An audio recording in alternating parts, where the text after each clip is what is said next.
اہلیہ کو اپنے ساتھ قبرستان لے جا سکتا ہوں۔ ہم حنفی حضرات اس بات کے قائل ہیں کہ خواتین قبرستان میں جا سکتی ہیں۔ وہ تمام احادیث جن میں آیا ہے کہ حضور اقدس صلی اللہ علیہ وسلم نے فرمایا کہ لعن اللہ کی لعنت ہو ان عورتوں پہ جو قبرستان میں جاتی ہیں،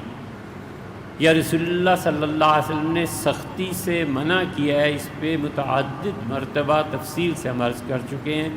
خلاصہ یہ ہے کہ ہم ان ساری احادیث کے متعلق یہ کہتے ہیں کہ چونکہ عورتوں کا ڈر ہوتا ہے کہ جا کر بین کریں گی، غیر شرعی احکامات کریں گی، جا کے اپنے کسی عزیز کی قبر سے لپٹ جائیں گی، بوسے دیں گی، یہ وہ چیزیں ہیں جو عورتیں ان میں جذبات پر قابو ذرا مشکل ہوتا ہے، اس لیے منع کرتے ہیں۔ اگر یہ خدشات نہ ہوں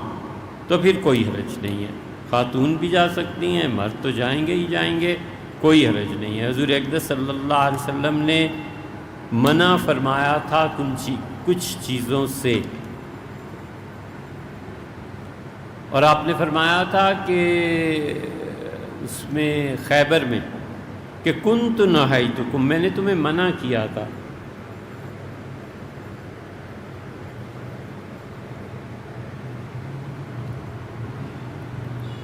کہ تم قبرستان مت جاؤ،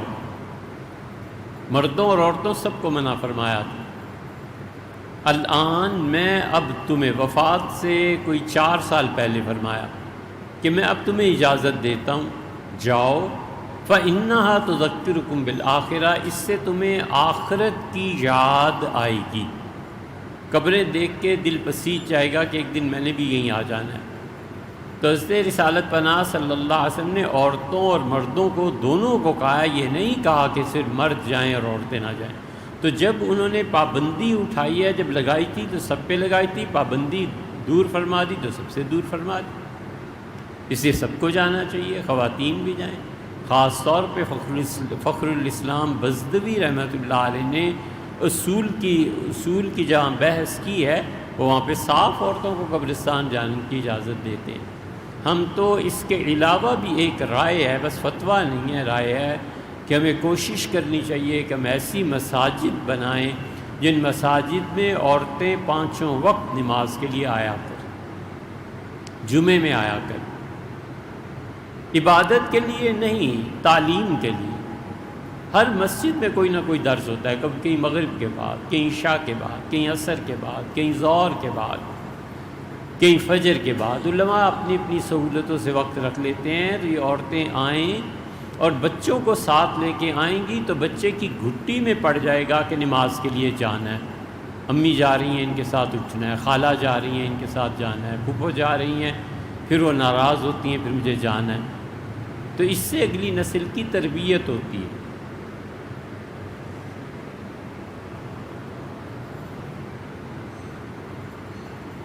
اگرچہ یہ مسئلہ فقہ حنفی کے ایک طرح سے خلاف پڑتا ہے، جواز اس میں بھی ہے لیکن کچھ خلاف بھی پڑتا ہے، اس کے باوجود ہمارے معاشروں میں حالات ایسے ہو گئے جن وجوہ سے وہ منع کرتے تھے کہ راستے میں فاسق و فاجر ہوں گے، ظہر عصر میں چلی جایا کرو، مغرب عشاء میں مت جاؤ، اندھیرا ہوتا ہے۔ اب وہ خدشات بھی ختم ہو گئے اور اب وہ چیزیں بھی ختم ہو گئیں، اس لیے خیال یہ ہے کہ عورتوں کے لیے اسی طرح رمضان کے آخر پہ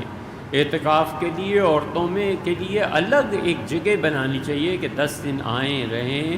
تعلیم ہو، سیکھیں تو صحیح نا کہ خدا کا دین ہم سے کیا تقاضا کرے۔ حضرت رسالت مآب صلی اللہ علیہ وسلم نے فرمایا عید کی دعا یہ سیکھو بھائی۔ آپ نے فرمایا عید چھوٹی اور بڑی دونوں عیدیں ہوتی ہیں نا، آپ نے فرمایا عید کی دعا میں، عید کی نماز کے بعد دعا جو ہوتی ہے اس میں شریک ہونا اور لوگوں یہ قبول کی جاتی ہے، اور اپنی عورتوں کو بھی لانا کہ اس عید کی نماز کی دعا میں شامل ہو۔ عرض کیا کہ اللہ کے رسول بہت سی عورتیں اپنی بعض چیزوں کی بنا پر مسجد نہیں آ سکتی، آپ نے فرمایا ٹینٹ لگاؤ، خیمہ لگاؤ، عورتوں کو ادھر بٹھا دو۔ یہ نہیں فرمایا نہ آئیں، اس میں بھی فرمایا کہ عید کے بعد کی دعا قبول ہوتی ہے۔ لوگ نہ خطبہ سنتے ہیں، نہ عید پہ دعا مانگتے ہیں، کئی مرتبہ سلام پھیرا اور چل دیے، اس لیے کہ انہیں یہ تعلیم ہی نہیں ہے کہ نماز کے بعد خطبہ بھی سننا ہوتا ہے اور اس کے پہلے یا بعد میں دعا بھی مانگنی